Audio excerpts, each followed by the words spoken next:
Ladies and gentlemen, I had to take time off. I had to take days off. I almost took a week off. I need to speak about the season 3 finale of Invincible. Now, I didn't want to be the first to try and get a video out to collect some views. I wanted to watch it again. I wanted to take time, formulate my thoughts in full, to give a short, brief review, and peak. Where I thought season 3, episode 7 was top 5 episodes in the show, for this to come out and be 10 times better than that, I don't know what else to say other than peak. It's glorious. I can do all the synonyms in the world. Magnificent, fantastic, amazing. At the end of the day, the review stays the same. This is a 10 out of 10 episode. There's jokes saying this is where all the budget went to. Oliver, I've been a day one Oliver fan. He'll always slide for bro, and I appreciate that. Mark stood 10. Let me get to Mark in a minute. Adam Eve, I want to apologize. I wasn't a hater. I was a fan, but I wasn't familiar with your game. All right, I didn't watch your Adam Eve special. This episode, she popped out. She went wild. Now, I didn't speak about it in the last video, but I was a little irritated when she tried to stay with Mark to fight the other two evil Invincibles. At the end of the day, I understand. So I didn't really say anything because I understood why. But I'm like, bruh, it's gonna be tough. You're gonna be a hindrance. But this, I thought the exact same thing. What are you doing? You're gonna be a hindrance. You're only gonna buy him a few seconds. I was unfamiliar with your game. That's all I'm gonna. This isn't spoiler free. She made Conquest look like, I don't know, a piece of fodder for a good few seconds, for a good minute, bruh. She densitized the gravity around him. She sent him flying, bruh. She's one of them ones, all right. She might be equal to Mark, bruh. She might be equal to Invincible himself. I spoke on Oliver, spoke on Adam Eve. Again, rest in peace Rex, rest in peace big homie Rex. Oh my god. Okay, my fault. I completely forgot. This was the episode that Rex's funeral was held, and bro, R.I.P. Rex, dog. R.I.P. Rex. Whew, one of the best. I saw something on TikTok like an hour or two ago. It said, I love characters who's trying to do better. Gotta be one of my favorite genders, you know what I mean? And Rex was one of them. It was Rex, Vegeta, Zuko. Really, the other two didn't really matter to me. It was just Rex, Vegeta, and Zuko. The fact that Rex is probably the best example of a character trying to do better, to get like a full circle moment. He's probably the best example this decade. And watching season 1, hell, watching like half season 2, you wouldn't see this coming. You wouldn't see this coming at all. He was a jerk. He was a clown. He was an a-hole. He was a scumbag. And then he ends his journey off as the complete opposite version of all those things. It's like Toby telling Doc Ock in No Way Home, trying to do better. All these years later for him, trying to do better. Bruh, all these months later, a year even, it's been years. Years, he's trying to do better. And in fact, he did do better, bruh. He didn't just do better. He did the best. He did the best he could. He did the best any man can. Take notes, mid-mortal. Like, what are we doing, bruh? I'm still mad about that. I'm not gonna get into it. It's like early in the morning. Everybody's asleep. I'm not trying to raise my voice. I'm trying to keep it really monotone. Anyway, rest in peace, Rex. Big ups to Adam Eve. Big ups to Oliver. Before I get to Mark, I want to talk about the MVP of this episode, Conquest. I had to sit back and I had to watch Conquest be ridiculed for a few voice lines he had at the end of episode 7. And now to see everybody switch up all of a sudden, to see everybody be his best fan, as if I wasn't a day one writer for it. Again, let me stop. Everybody sleep in the house, bruh. But, like, bruh, come on, man. It's just funny how people switch up. I had a conversation. It's going to be for a future video on how certain fans are. I don't know how long it's going to take. Our consistency is going to be pretty inconsistent with these upcoming weeks. But I am planning to make a video on certain fans. And this is one of the best examples I can have.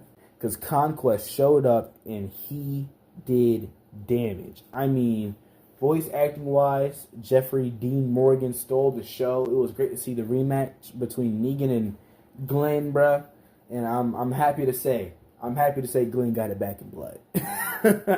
I'm happy to say Glenn got it back in blood. I'm happy to say Glenn got it back in blood. Stephen Ewan and Jeffrey Dean Morgan's performance in this episode, some of the best voice acting performances I've ever experienced. I saw a meme that said Conquest can go quote for quote with Thanos. Man, he was called Conquest. He couldn't even get a real name, bruh. When he told Mark, "I'm so lonely," I'm like, the fuck is he talking? I'm like, what are you talking about right now? This is the end of the fight. People are saying, like, he dropped this mid-fight. So I see a lot of people, confusing what is with this dialogue. This wasn't mid-fight. This was the end. Mark lost. It was over. So what he did was, my name is Conquest. I don't even get a real name. I go around, I punish planets, I conquer them, and or destroy them in the name of the Viltrumite Empire. And every time I succeed, the better I get, the more scared they become of me. The more scared they become of me. Take it to your grave. That wasn't a mid-fight dialogue. That was the ending. Mark wasn't supposed to live past that for very long. He was going to get his head bashed in. Oh shit, no pun intended to Glenn, but he was going to get his head smushed. It was over until Adam Eve came in like Allen Iverson. Anyway, shout out to Adam Eve, bro. But Conquest was the MVP of this episode without a doubt. He did Oliver dirty. I'm not gonna lie to you. Like, the way he was describing the pain he was inflicting onto Oliver in sheer detail. Yo, and you heard the bones crack, the ribs, his arms and legs detaching from his body. They made sure you heard all this. Bro, I don't really get uncomfortable like that, but when I told you I was feeling bad for Oliver, and before that, he straight up, the best scene in the episode for me is when he straight up said, bruh, take a time out. Let me talk to the kid right quick. Let me get with the kid. He dashed and he swiped him away with one hand with little effort. My GOAT, Invincible, little effort. Come on, dog. And that's when he did what he did to Oliver. I was blown away. I was in the living room like, did that just happen? Did they really just swipe away the main character like that to get to Oliver? Are you serious? Because I'm scared. I don't know what's going to happen to Oliver. I'm thinking someone's not going to make it out of here. Little did I know, that man will be Conquest. Because now I'm getting the mark. And that man, Invincible, finally lived up to his name. Finally lived up to his name. I'm not going to talk about the fight scene in depth. I know you saw 100 YouTubers do it already. Again, I wanted to take my time with this video. I didn't want to be like the first to just make a video for clicks. But Mark lived up to his name, bruh. He became Invincible. But that being said, I want to talk about two things to end this video off. One thing is that ending. So I've been defending this since the season came out. The whole season, he's been debating on what makes a hero. Why heroes shouldn't kill. Was he wrong for killing Engstrom, and how should he atone for it? How should he atone for his battle with Omniman? Straight up telling Oliver at the end of this episode, no matter who stands in the way, if they touch, lay a hand, if they attack my family, if they attack our family, we kill them. We kill them. A third time for the people in the back. If they attack our family, we kill them. This whole thing with Conquest happened a week after the Invincible War. Are you serious? To think there couldn't have been a worse time. All that death, all that calamity, and it was his fault for sparing Angstrom. Although it wasn't. Some guy left a very good comment on the last video, and he said, in Mark's defense, he didn't know that Angstrom was living. Looking at the body, he was obviously looking dead, and I agreed. I said, "Nah, you right," and that's what makes it worse. He thought he killed Angstrom. He was punishing himself for becoming a killer, when in truth, Angstrom was planning his get back all along, and he came back. He painted the world red, and he labeled Invincible as the painter. He labeled Invincible as the artist of destruction. Like, dog. Now you're like, dang, I should have killed him. To this end of the episode, you're like, I don't care who it is. If you stand in the way of our family, if you attack our family, you're dead. And just for Cecil to keep Conquest alive. What? Yo. Yo. They are setting up Mark versus Cecil, bruh. And I'm in for it. I'm in for it. I am in for it.